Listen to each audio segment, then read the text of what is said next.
Hi, I'm Meta Spencer. Today we're going to talk about Pugwash and two-track diplomacy. Now, you may not know what Pugwash is. It's a town in the Atlantic coast of Canada, a fishing village, and it's in Nova Scotia, and it's the site of a very wonderful, important historic event that took place back at the beginning in the Cold War, when Russia and then the Soviet Union and the West were really at loggerheads, and founded this organization, which has continued to bring together specialists and experts and people who are concerned and knowledgeable to talk about how to make the world a safer place internationally. So that movement, the Pugwash Conferences on Science and World Affairs, has been functioning many years now with great distinction. And I'm a longtime member of the Canadian. Well, I've gone to other meetings too, but I am happy to have an opportunity to talk about an organization that's dear to my heart. And more generally, what is the term that is used for such activities as bringing people together as citizens or not official representatives of the government is called two-track diplomacy. And we'll be talking about that general principle today. So I have three very important and wonderful guests who know about these topics and who have books that are coming forward shortly or are now already in print. Peter Jones is the executive director of the Ottawa Dialogue at the University of Ottawa. And he, it turns out, was the thesis supervisor for Paul Erik Christensen, who is now works for the Pugwash Conferences on Science and World Affairs. I presume you're in England. Is that right, Paul? That's right, yeah, in Oxford, England. Oxford, good. And Katariina Simonen is an adjunct professor at the National Defense University in Finland. And all of these people do work on arms control issues. That's probably the main thing that people are concerned about not probably, for sure. The Pugwash people have been very concerned about the various kinds of weapons and national defense and how to rid ourselves from the worst of these weaponry. So, especially nuclear. So I'm happy to have you all here and to know that at least Paul and Peter already have known each other for a long time. Let me start off by having Peter explain what two-track diplomacy is, if you don't mind, because I'm not sure that, I don't even think it's as popular a term these days. I don't hear it as often as I did, say, 20 years ago. But explain what the idea is. Okay, well, thank you for having me, first of all. So essentially, the idea is that sometimes governments are blocked. For whatever reason, they can't have dialogues. They don't recognize one another. The issues between them are so serious that they're not prepared to talk about them.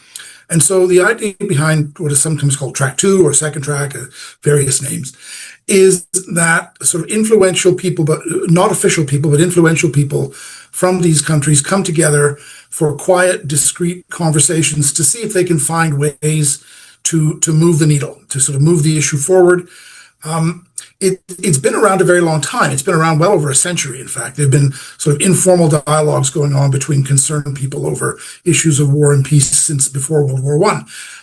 But what we call Track 2 today really began in the 1960s, and it was the efforts of a variety of people, John Burton, Herbert Kellman, other people like that, who began trying to apply a kind of a social science methodology to these dialogues. So it wasn't just a group of people talking, it was talking in a particular way with a facilitator And the idea they came up with what we call problem solving, which is an effort to get the people together who, again, are influential, but not official, to look at the difference between them, whatever it might be, as a problem that they need to solve together, and to try to come up with ideas and proposals, which they then put back to their governments, or whomever might be in power, to see if they can change things.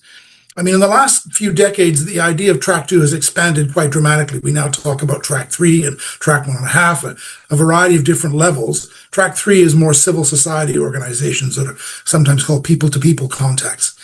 But I mean, in theory, the idea is all these different tracks are supposed to link up and support each other and propel a peace process forward. It doesn't always work that way. But I would say those are the sort of the main elements of a definition. Mm-hmm. And you are actually specialize in practicing that and teaching other people how to do it, right? Yeah, I mean, for many years now, it's been my both an area of practice with the Ottawa Dialogue and also study and research and writing. Okay. Well, now then, this is obviously quite relevant to what Paul and Katariina are doing. And I presume that you've even met each other at Pugwash meetings. Let me see. Katariina, would you talk a little bit?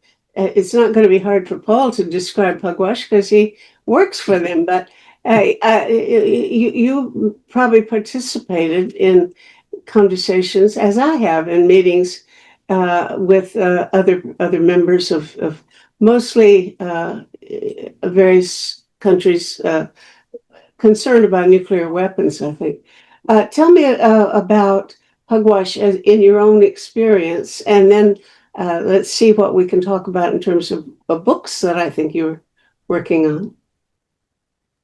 Okay, thank you, Metta, for having me as well. It's a pleasure to be here with Peter and Paul, so thanks for organizing this. Yes, my career with Pugwash started in 2009-ish, but this was with the national groups because we have a Pugwash international structure, which is not really a structure. Paul can talk about this. But then we have national groups, Pugwash national groups in diverse countries. So we have in Finland a national group since long. It's rather a network nowadays, but the traditional network worked, as you said, on arms control issues, on biochemical and nuclear. So it was pretty much traditional, lectures and conferences and so forth. But I really got involved in 2010 with the NPT review conference and the decision to nominate our ambassador, Jaakko Laajava, to facilitate a meeting, a conference on nuclear-free Middle East. And this was when I met with the Pugwash international staff.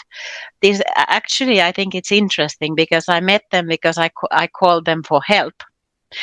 We were organizing a series of regional meetings, and when we had the Iranians on board, I'm a lawyer by profession, and our old principle is that you listen to all sides. So we wanted to make a roundtable with all regional countries about these issues to support Ambassador Laajava. And when we had the conference with the Iranians, the official Finland wanted to block everything. So I called for help to Pugwash Norway and then Paolo Cottaramusino, the former Secretary General. And then I got involved with the international Pugwash, especially on Middle Eastern issues. Mm-hmm. So that's in a nutshell. Mm-hmm. Okay, very good. And somehow you and Paul got interested in the history of Pugwash and have produced a book about it. Paul, tell me about your role in Pugwash, and let's lead up to talking about your book. Great, thanks, Metta, and lovely to be here. Good to see you. Good to see you all, and Peter in particular. It's been some years since we haven't met up. I got involved in Pugwash some 18, 19 years ago when I was just a kind of grad student. I was working as a research assistant in London. And similarly on the Middle East, Pugwash kind of came into town. We collaborated at my university on a workshop and I attended, and there I met Peter for the first time. and many of the other principals, and stayed involved. I just didn't. I valued what they were doing. I could, it's not a compliment to myself, but I could see how valuable it was what they were doing, and wanted to stay involved. So I did. And then, one thing led to another. I was encouraged by one of the colleagues who features in our book, Sandy Butcher, to work with Peter, and eventually made my way to Ottawa to do a PhD studying Track 2. So I worked both for the Ottawa Dialogue as a research assistant, and was able to have access to the Indian and Pakistani former officials who were populating the Ottawa Dialogue and working on possible solutions to their conflicts, and also for Pugwash as well, working on Israel and Iran and some of the Middle East issues. So these became my case studies for my PhD, which, as you mentioned at the beginning, Peter was a supervisor for. So your thesis. What was your thesis topic?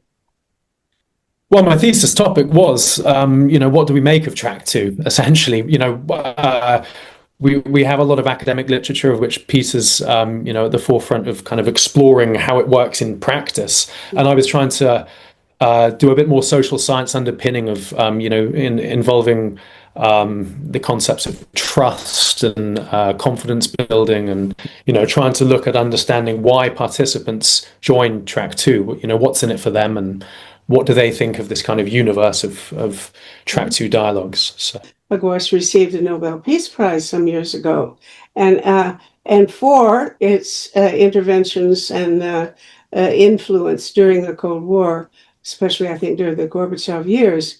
Maybe you'd like to expand on that and say how this all came about. Pugwash, since 1957, when it ran its first meeting, had been inspired by some of the words of the Russell-Einstein Manifesto, which was published a couple of years before in 1955.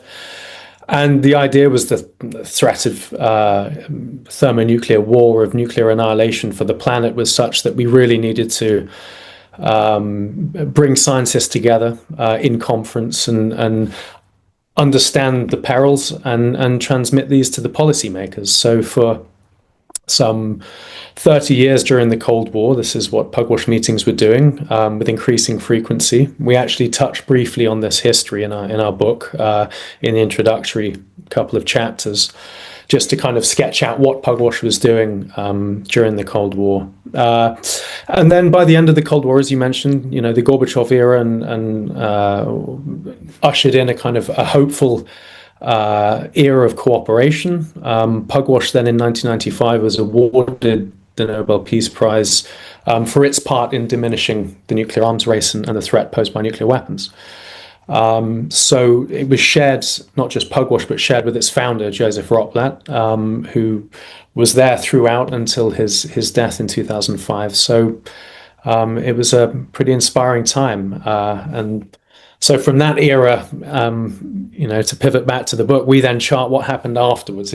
From 2002 onwards, there was a new leadership and a kind of really a change in the world. I think we went from the Cold War and the post-Cold War era to this post-9/11 era in which many things were in flux and people were kind of finding their way, and regional conflicts in particular. Pugwash is very interesting in the kind of Track 2 world. It's quite unique as an organization because most of the organizations that do this, they're either working very quietly behind the scenes and you rarely hear of them, or they're kind of public advocacy organizations. Pugwash does both.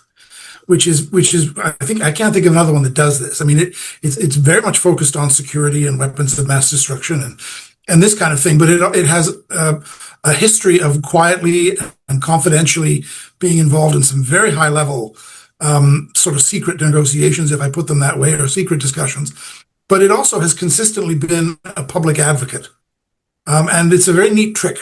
I'm not quite sure how they pulled it off, but they've just established this reputation and it might be a kind of a consequence of having this interesting structure of a kind of an international secretariat, but also national chapters, which are kind of semi-independent and they do different things, but they're all part of the same organization. There may be all kinds of reasons for it, but it's a very unique organization. I'd been following the former Secretary General to some of these country consultations, and they take place behind the scenes, and you see very unique things, how like Peter was saying, Pugwash is facilitating skillfully the dialogue, and you saw this happening on the ground. Very unique situations in the Middle East. I went to Russia also and saw how the Secretary General facilitated the dialogue. The NATO issue was already then very boiling, long before the war in Ukraine, and how the facilitation on the ground took place, how new openings were created. And I was thinking, this is something unique. We need to capture this. And the former Secretary General, he did not keep diaries or records, and we thought it would be a shame to lose all this to history, because these are untold stories, very good examples of diplomacy in practice. So the book came out of this idea that we need to tell the story, the untold story behind the scenes. It's not been researched. And some of the chapters, like the one on Afghanistan. I'm sorry, you're saying there are no books at all about I don't think there are. Yeah, on the older history, yes, but on this newer history, and especially from the point of from inside the room, from the meetings, you don't have publications. You have some books on the work of national groups, also recent from Germany and so forth. And please, Peter, correct me if I'm not saying exactly as it is. But as we understand, there is no comprehensive record, and neither was there records by Pugwash. So this was really, the old cadre. They are not there forever.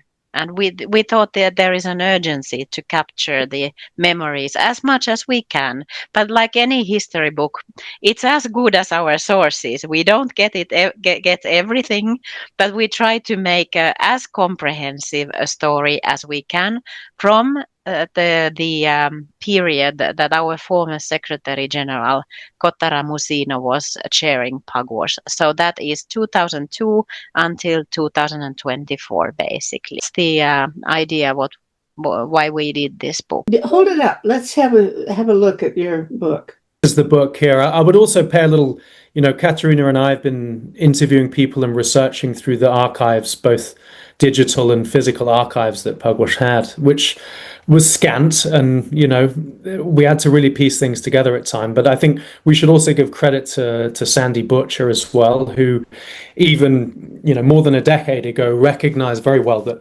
what Paula was doing at the time in Afghanistan and in other places was going to be historical in a sense. And she urged me at that. Yeah, sorry. That's really the really nitty gritty, isn't it?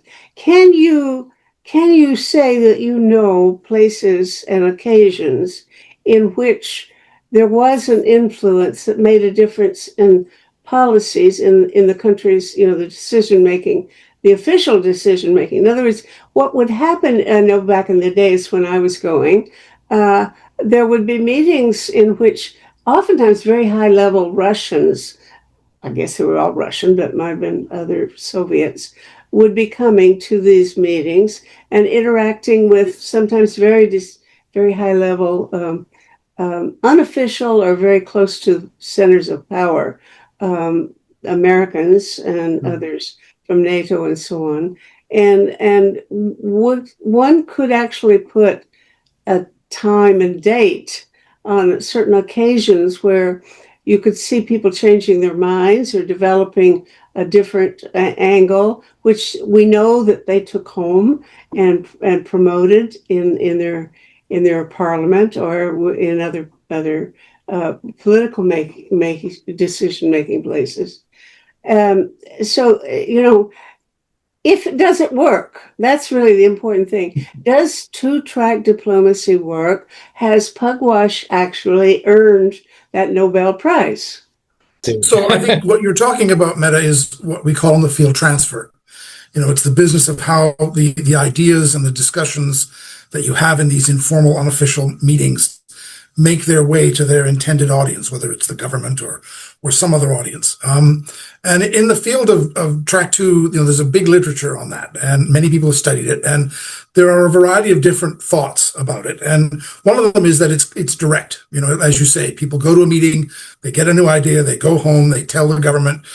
And that happens sometimes. But more frequently, transfer is about a kind of a creating a community of people from across the divide who have come to know each other and have come to think about the issue differently, and who go home and who talk to a variety of people and who work to sort of change thinking, which is a slower process and a less direct process and a much harder to sort of pin down in a research sense process. But most of the transfer is that, actually. And so you can say, look, there were specific track twos that led to specific, the adoption of specific agreements. The most famous case, it's not Pugwash, but it's the Oslo process, and the Israeli-Palestinian agreement in the early 90s. But that's rare. And mostly it's about this business of creating new thinking and creating new communities of people who then work to change minds behind the scenes. And so, in any kind of history of track two or a particular track two process, trying to pinpoint the exact moment at which this or that idea was adopted, it's difficult to do because it doesn't quite work that way. I'd like to share two examples from our book, but I'll share one now, and let's see if there is time for the other one. It's the Syria chapter, we call it, the Syria file. Like I said, Pugwash is a network, and the network draws from the expertise. So when you have a certain need, you call certain experts to come up and discuss or present to the politicians and so forth. With Syria case, we found something very interesting. We found out that Pugwash experts, not only them, there were others involved as well.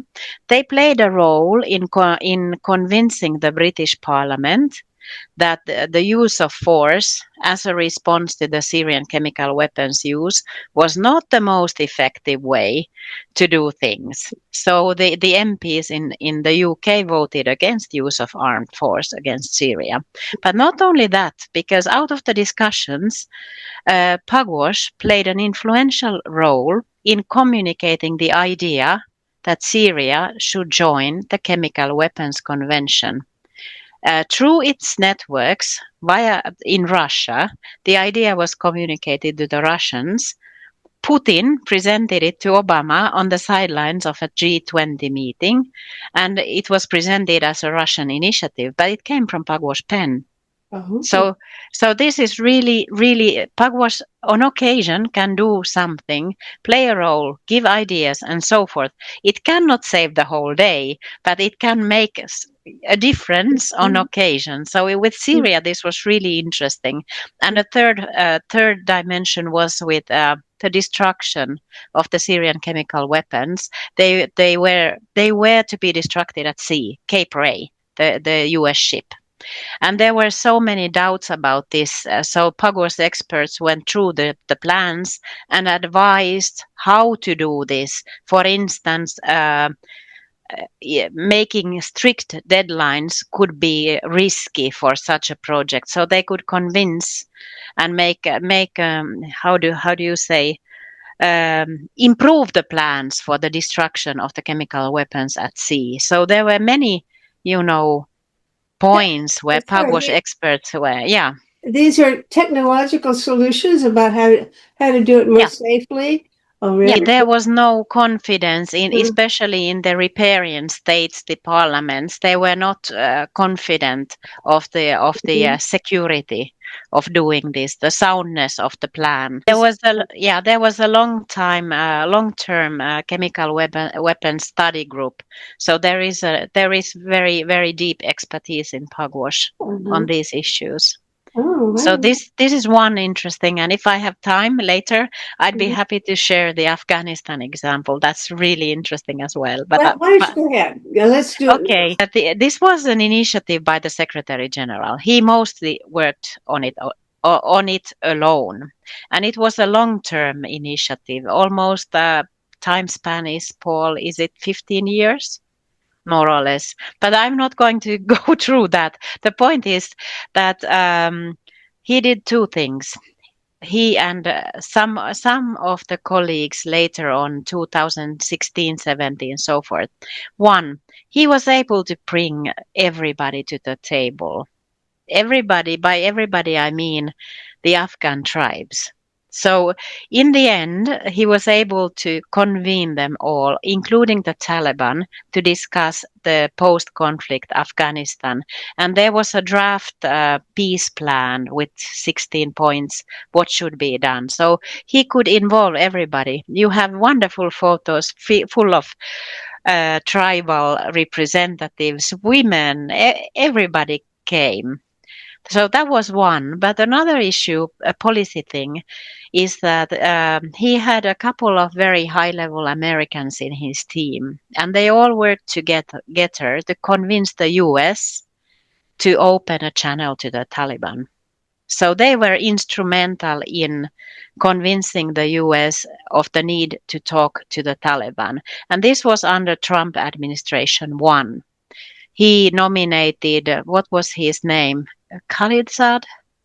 Yeah, to act as his special representative when talking to the Taliban. And the year is 2017 or 18 or something like that. What came of these? Because if you look at the outcome of the war, it's nothing to talk about. Yeah, exactly. But this is the point, that Pugwash can do everything. I mean, it all ended in a rush. And it ended too quickly. The Americans said that they should have stayed a bit longer because they left in such a haste that the Taliban, the most radical Taliban, caught the power. There were also liberals, but they couldn't. They weren't involved. So it was such a haste that the Americans pulled away that everything collapsed. But this is something, it's out of Pugwash. Because this is something that we wrestled with a bit. And it's something that I know Peter's written a lot about in the past, and including in this chapter that is coming out, or that's available online, and the book's coming out next year. How do you evaluate the impact of something? Should these track twos be charged with resolving the conflict? I mean, this seems a very tall order, especially the resources that we know we each have. It's a bit much. So we have to be a bit more modest. And I think that's one of the words Peter's used in his work.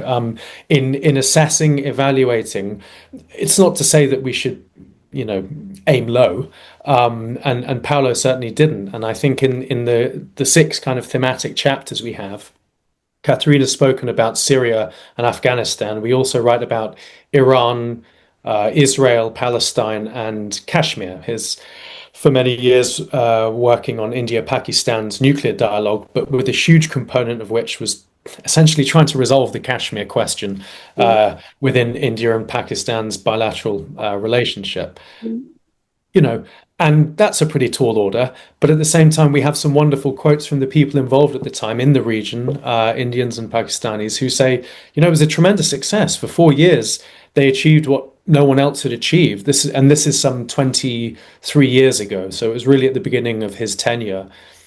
He brought together, and there was one tremendous meeting in Kathmandu that we talk about in detail, people from all across Kashmir, all the divisions across Kashmir, political divisions, and Indians and Pakistanis of all political stripes, former officials. And it was something that was path-breaking, really. It hadn't been done in that way before. Of course, then, as Katariina just noted, you then come up against the realities of, well, the governments at that time were somewhat encouraging of it. They wanted some progress. They recognized that their relationship hadn't been great, and was very conflict-prone and crisis-prone. Mm-hmm. So they were encouraging, but then when it became too much for them, well, they dampened it down very quickly. And we chart in the book, Pugwash learned very quickly that when the governments aren't playing ball, you don't get anywhere. Tell me, if you had to choose between which would be easier, working on Kashmir, the issue, or working on the Afghan Taliban issue. With Taliban, I mean, these are real extremist people who never back down. Tell me, were there occasions when these people would change their style of interacting? Or, I mean, I'm just trying to imagine what it would be like to be a woman trying to speak in liberal terms in a situation where I'm interacting with a Taliban leader. We were not there. We were looking at the reports, and this is one rare occasion where the Secretary General did keep reports. It's actually quite interesting because he kept those in detail. The meetings, he met most of the Taliban and the dissidents outside Afghanistan, in Pakistan. The Pakistani Pugwash, they were very helpful in organizing these meetings. And they had not only the Taliban but also other dissident tribal groups, and he met with all of them. The meeting reports, they tell us that they discussed matters like the constitution, what type of constitution Afghanistan should have. It was to become an Islamic republic. They were all agreeing on that, but there was the Taliban said they didn't want all the power. That the government has to be based on power sharing because it's a tribal society. And I think, on Pugwash site you see these huge meetings in 2016, 2017, when you have a lot of women there as well, a lot of tribal, and you see different tribal clothing, so different tribes, etc. And there was nothing that led us to believe that they were not sincere, especially the American former ambassador to South Asia, Robin Raphael, who'd been in the region since the 1990s. I mean, I think, and what I understood from her, it was sincere, but since it all went wrong, it became such a hasty departure of the foreign troops. It just went wrong. Because in these meetings, there was also they wanted to get rid of the foreigners. That was sure. But there was also ideas were floated that maybe some troops could stay, or it's a kind of provisional thing, to create a new society. But this happened too much in a haste, and I'm not an expert on Afghanistan, but everything looked fine in our record stop at, remind me, Paul, 2019, I think. They had these regional dialogues ongoing in Herat and Kabul and everywhere. But then, when you pull off the foreign troops and the panic followed, yeah. I think it's also worth stressing, just to come to your question as well, of the talk about the process, because Paolo started, we think, going to Afghanistan in around 2004-5. Yes. And it wasn't until almost a decade later that he was having these much larger conferences that involved, all aspects of society.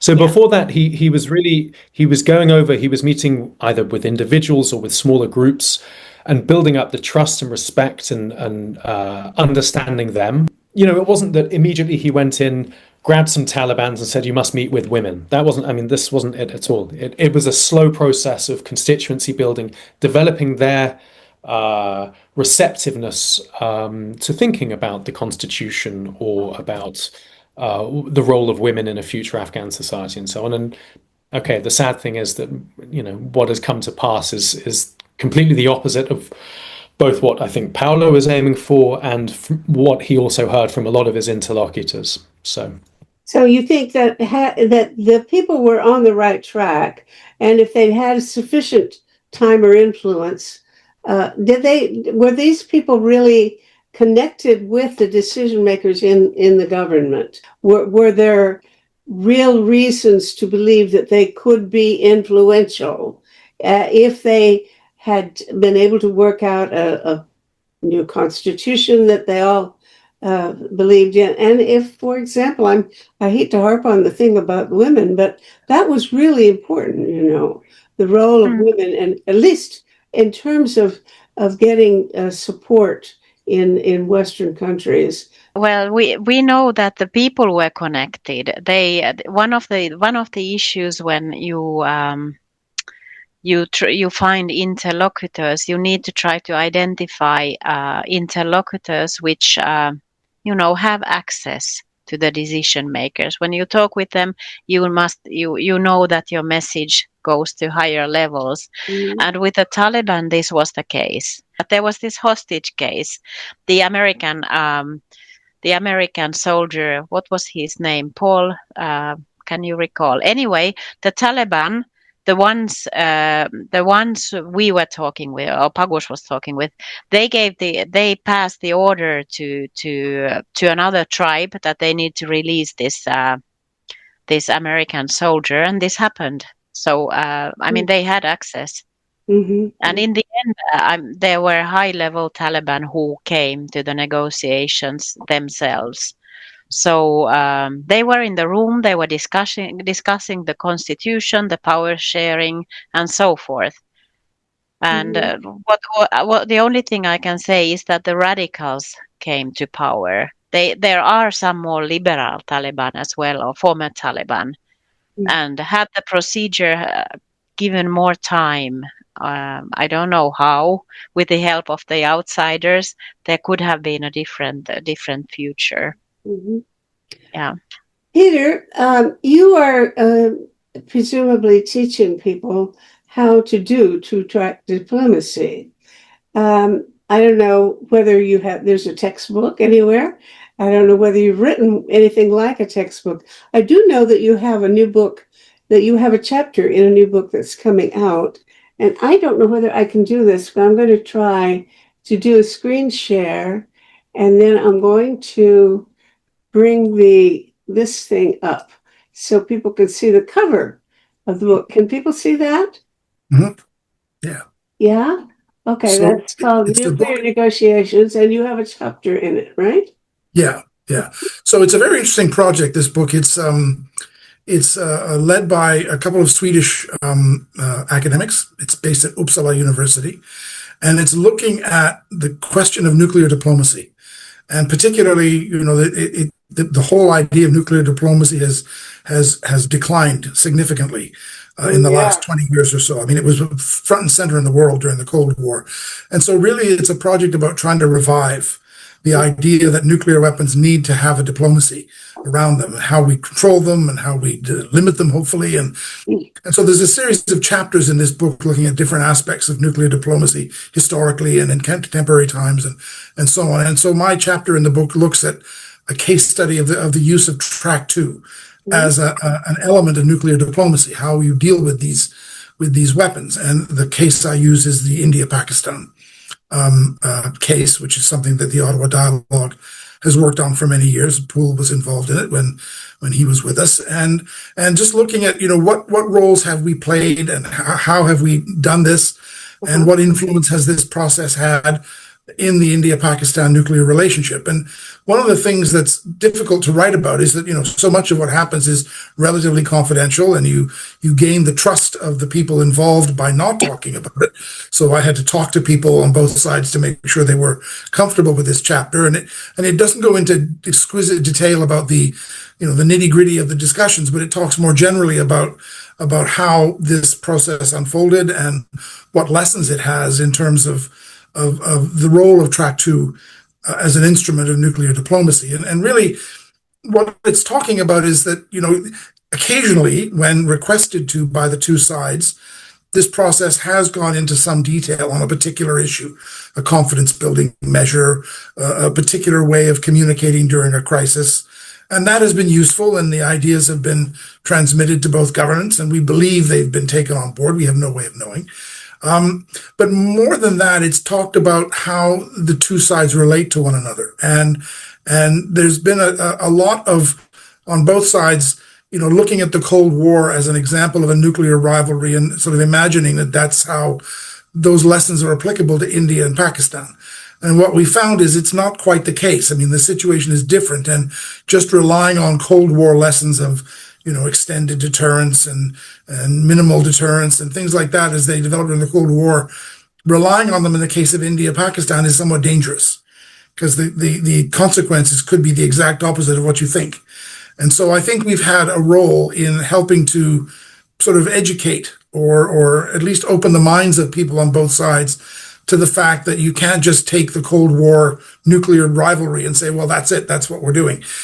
You have to think deeper than that. And so it's been more this sort of process of dialogue leading to a sort of an enriched understanding of the problem they face, which I think has been the Ottawa Dialogue's primary contribution in this. And we've always had a very sort of firm sense that we're there to help them manage this relationship.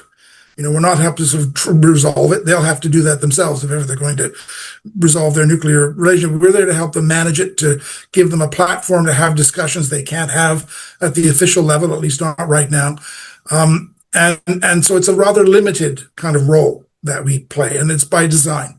We don't, imagine that we're going to get in there and tell them, okay, you must disarm. Nuclear weapons are terrible. You must get rid of them all.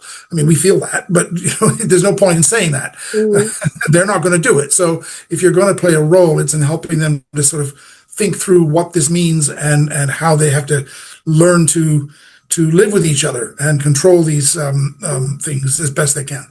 Well, my impression from, the submissions that we get to Peace Magazine from people in India and Pakistan, well, more from India than Pakistan, but I think it would be the same story in each case, is that there's no even any aspiration to look forward to nuclear disarmament.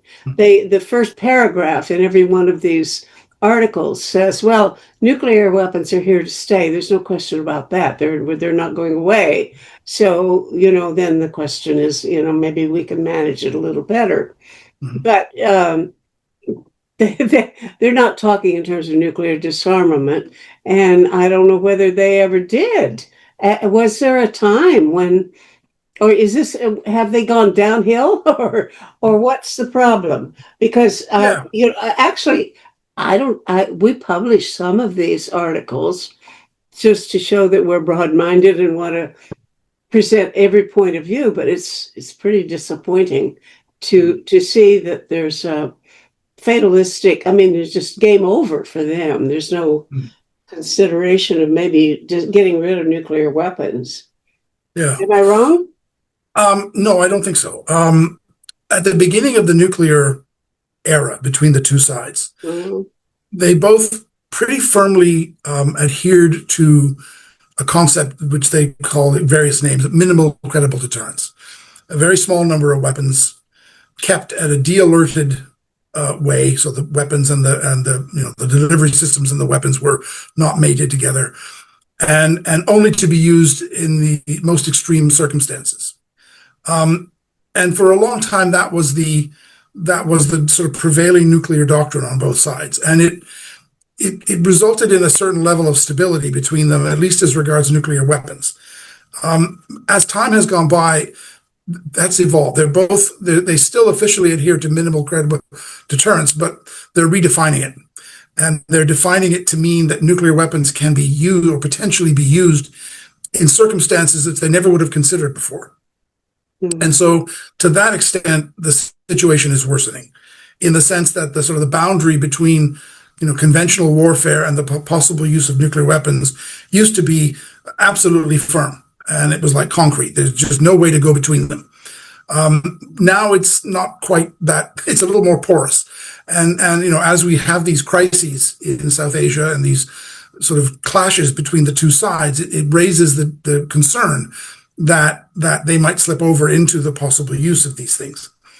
And so one of the things that we've been involved in the Ottawa Dialogue is how do you signal in a crisis when things are getting to the point when you're considering this, when you don't talk to each other? Because they don't talk to each other very much to begin with. Mm-hmm. And when a crisis happens, they close down the channels of communications they already have. And so how do you signal? And so sort of crisis management is an area that we've spent a lot of time on in the Ottawa Dialogue, looking at other cases, looking at the India-Pakistan case, considering what kind of communications measures. There's a thing that we do, for example, at most meetings, we have a session devoted to something we call the nuclear lexicon. And this is a set of terms that both sides use to describe their nuclear forces and their nuclear status and nuclear decision making. And very often they borrowed from the Cold War, demating and alert status and things like that. And what we found is we ask each side to come in and give us a sort of an in-depth description of what they mean when they use this term. And what we find is that they actually mean something different. They're using the same term, but they mean something different by it. And obviously in a crisis, when they start throwing around, we're going to do X or Y, if they don't understand what the other side actually means when it uses that term, things could get dangerous. And so just by having a sort of a lexicon of terms, which it's not necessarily agreed, but they at least understand when they hear a certain term used by the other side, what that side means by it. That is a contribution, or potentially a contribution in a crisis. So that's the kind of thing that we do. But I mean, I think to go back to the origin of your question, the idea of disarmament is between India and Pakistan. It's hopefully one day in the future, but it's not on the cards in any way for the foreseeable future. Well, and are they increasing their arsenals and Yes. and their preparedness? I mean, we hear rumors, but I don't know anything about it. Yeah. And one of the other relevant things in my mind, and it may not be relevant, is China. I mean, China and India are not exactly friendly, and China is building up its weaponry. So I would think that, I mean, just speculative, I have no evidence or reason to believe it, but that maybe part of the equation that the Indian militarists are thinking in terms of is not just Pakistan, but trying to get ready for any kind of thing that might happen with China. Is that relevant, or have I just made it? Absolutely, very much so. It's something we talk about constantly, and as you say, the Indians regard China as their number one sort of strategic competitor in the world, and they regard Pakistan as sort of a bit of a legacy of unfinished business from history, but not a strategic competitor in the sense that China is. But they also look at what they perceive to be a China-Pakistan relationship, and what they perceive to be a danger that in sort of a confrontation with China, Pakistan would assist China. And they therefore would face a two-front war. The Pakistanis insist that's not the case. They insist that they would not do that. They would only ever go to war with India for their own reasons, not because of China. But the Indians say, well, we have to consider the possibility. Yeah. And therefore, they say we can't agree to any limitations on our weaponry with Pakistan if it would leave us vulnerable to China and vice versa. And so what you find is that both sides, for their own reasons, they're both increasing the numbers of weapons and the capability they have to build more weapons quickly, but they're also increasing the ways that they deliver them and the ways that they use them. I mean, both sides are putting nuclear weapons to sea on submarines, They're talking about short-range nuclear missiles in the case of Pakistan, what are called theater nuclear weapons. So there's a proliferation both in terms of the numbers, but also in terms of the ways in which they would use them if it ever came to it, which is itself, again, destabilizing. Well, now you call your project the Ottawa Dialogue. Obviously, it's not the same as Pugwash, but I wonder, can you compare the two procedures? Or this, who with whom are you negotiating or schmoozing when you set up a meeting to talk about India and Pakistan, for example? Who are your interlocutors? Yeah. Well, I mean, to compare the two, Ottawa Dialogue and Pugwash, they're really quite different. I mean, we're a much smaller organization. We don't have these national chapters around the world. It's just, there's about 10 of us. It's us, and whereas Pugwash is this international NGO, which has its sort of, international secretariat, which does this sort of work, but also these national chapters, which do other things.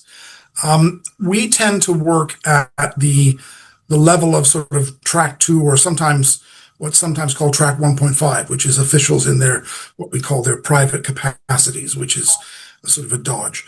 And it's more sort of the national command, sort of the people who come to our meetings tend to be retired generals, retired foreign secretaries, retired intelligence chiefs, but there's still people who have influence in their respective societies, and they can go home and transmit these messages. Do you invite people who are known to be interested in reducing tensions, rather than people who are hardliners? I would say that most of the people we invite are at least interested in trying to manage the relationship. Mm. Some of them are more hardline than others in terms of issues like Kashmir, or whatever the case might be, but all of them recognize that a physical confrontation between India and Pakistan would not be good for either side. So that tends to be the group of people we invite. We don't, as Pugwash does, we don't do sort of public advocacy. We don't, hold large public meetings to talk about the dangers of nuclear weapons in South Asia. We believe they're dangerous. It's not that we're not opposed to that, but that's not our niche. Other organizations do that kind of thing. Okay, you and I belong to the Canadian Pugwash group. And I don't know, do we have any influence? Do you folks in Finland have any influence as Pugwashites? Do people who go to the Pugwash meetings come home and have any more influence because of having gone? Or are we just having a nice vacation? I sometimes I get skeptical, and I think it's really, we should be doing more in terms of trying to actually influence public opinion. And I'm in fact, that's where I put a lot of my energy. But I don't think that most of these organizations that are trying to, the backdoor kind of private getting acquainted and building friendship, building bridges from one culture to another. It's pleasant. It's very nice. I like to go to these meetings. How much impact does it really have, though? And how do we know that? That's that you've hit the nail on the head in terms of the problem for our field. Peter just talked a bit about the way the Ottawa dialogue works and identifying the right people who have maybe a little leverage, who are listened to within the corridors of power in either Delhi or in Islamabad. And Pugwash did that a little bit, some 20 plus years ago. And then, what they realized is they wanted to change the public discourse. It was, and that was driven not by the Secretary General, but by the people on the ground in the national groups who said, look, we have a moment here where the relationship is not perfect between the Indian and Pakistan governments. But if we make a wave, we can maybe do something. And so that was their effort then, was to create these big meetings that were in Kathmandu and then in Srinagar itself, in Kashmir, the heart of Kashmir, inviting journalists, inviting academics and political activists and everyone there, precisely for that purpose. So what I mean to say is that I think there's a role for each of these. I think, what Peter does and what others do, the behind the scenes, and what Pugwash does to a large degree behind the scenes is really important and needs to be continued. But obviously you need some kind of buy-in. You can't cook up a secret deal and expect governments to go for it, because if they haven't brought the publics along with them, then it's too much. It's too much of a surprise for the publics. So it depends. It depends on what you're trying to achieve and at what time and what is realistic. There's a concept in the field called multi-track diplomacy. And the idea behind this is it's not just activity on one track. All of them have to be engaged. And there's a debate over the extent to which they should coordinate with each other. Some say coordination is impossible because they're very different groups of people pursuing very different types of things, but they at least all have to be working to really affect significant change. And so, we have for example, to go back to Oslo, it was a perfect example of the success of Track 2 or Track 1.5 or whatever it was, but it didn't bring the people along with it. There was no engagement of the sort of broader civil society. And so when, the opponents of Oslo began blowing up buses and killing people and shooting up mosques and doing things, which they did, the people they hadn't been brought along, right? And so there needs to be effort at all of these different levels in order to sort of really affect much deeper societal change. And so I think those who work in the field, even if they're only working in one specific part of it, like we are or other organizations, we do recognize that at the end of the day, it takes effort in all these levels to really affect change. Mm-hmm. Well, I'm thinking, this is a period of time when the right wing is just running rampant around the world, and it's certainly making it more dangerous in terms of the possibility of war, because nationalism, the right wing is largely nationalistic. So you get these countries vying to see how they can make their country great again, and which one is greater, and so on. So I wonder whether the prospect of success or even interest in two-track diplomacy is waning, considering that I think it's a harder sell right now. I think it's a harder task. I think, I'm just guessing, but getting the thing off the ground, if you reach some sort of consensus or agreement or breakthrough or mutual understanding or something, it's really hard to promote it when you go home with it. And I think that's true, but of course you may have different opinion.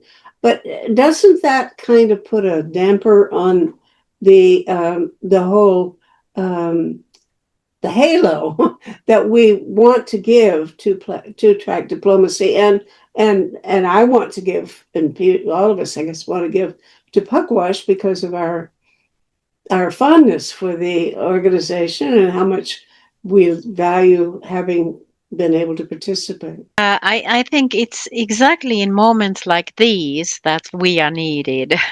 I don't think it was easy in the hot years of the Cold War either to let people travel or to talk with each other. It was more difficult. They were followed. They were accused as being spies and so forth.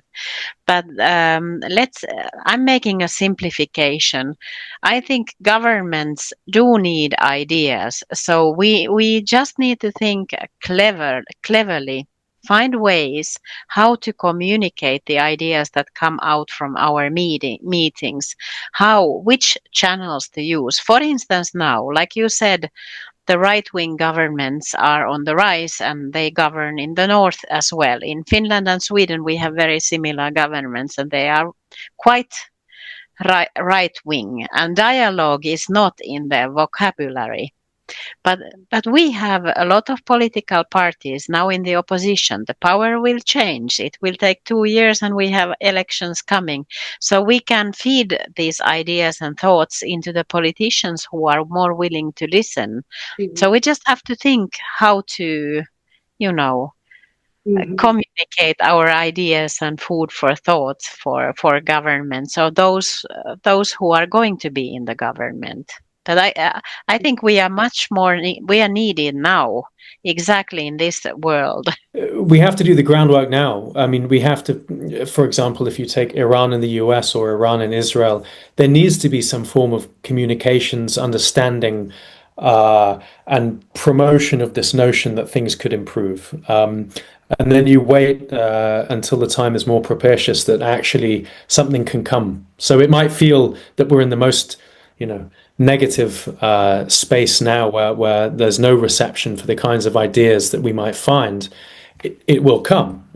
It should come. And part of that is we have to also make it. We have to come up with possible ideas that either change the calculus or transform the politics surrounding the conflict in question. I don't want to wait.